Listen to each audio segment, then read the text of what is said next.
dun sa mga gamit na nandito. Check lang natin, ha?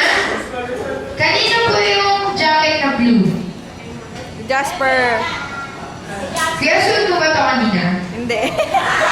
Mami, hindi po nasisinungan yung bata. Pakiawa. Usod. Okay. Ito pong pang kids lang tayo. Ayun. Yung sinto. Ito po kanino? Kanino to? Sa'yo to? Kanino yan natin? Para makita natin kung sino talaga yung pinakamahaba. Ayan. Okay. Pinakamahaba na ngayon yung... Hindi, halos pantay lang. Okay, kids, balik kayo doon sa mga lines nyo. Doon sa mga pila nyo kanina, balik kayo. Kids, mga lines nyo, may papagawa pa ako sa inyo. Okay, kids? Kung sino yung unang grupo na makapagbabalik ng mga gamit nila within 30 seconds, siya yung gagawin ko winner. Wait, ibilang ako. Isa. Dalawa. Tatlo, go!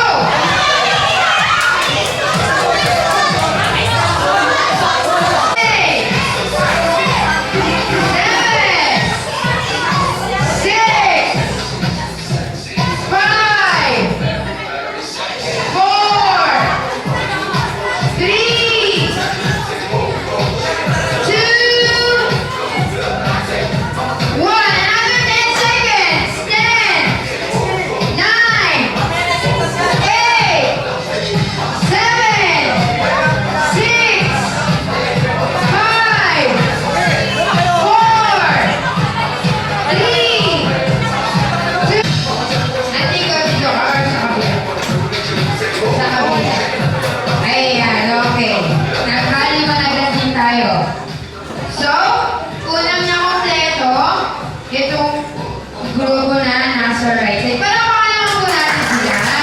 Kasi nagpapagod si Ate Nicole, kaya ang winner natin yung nasa right side, okay? Punta na kayo dito sa harapan, bibigyan namin kayo ng first. Later na ulit, may beach pa kayo. Buka mo na. Jollibee. Okay? So mamaya makikita niyo si Jollibee naglalakad dyan. Okay? Okay kids, makinig. Sisimulan ko na yung aking kwento. Isang araw, si Jollibee naglalakad sa Jollytown. Pagkatapos, nakasalubong niya yung mga Dubbercats niya. Sino-sino ba yung mga Dubbercats niya?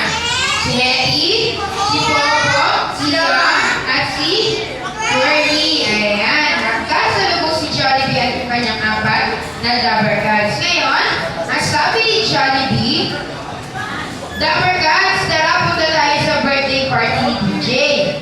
Ayan. So sabi ni Hetty, magandang idea yan. Kaso wala tayong invitation. So, kailangan ni Jollibee ng dalawang invitation cards. Go! Kuha kayo ng dalawang invitation. Unang dalawang lumapit may prize. Isa pa. Dalawa. Okay, tuloy ko yung aking kwento. Ngayon, sabi ni Hetty, kaya meron na tayong invitation cards. Ngayon, pupunta na sila ng Jollibee SM Valenzuela. Kaso, wala silang pamasahe. So, let si Ate Aubrey. Palamakan po natin sila. Ate Aubrey, sa'yo. Ayan. Okay, balik na ulit kayo dito sa gitna.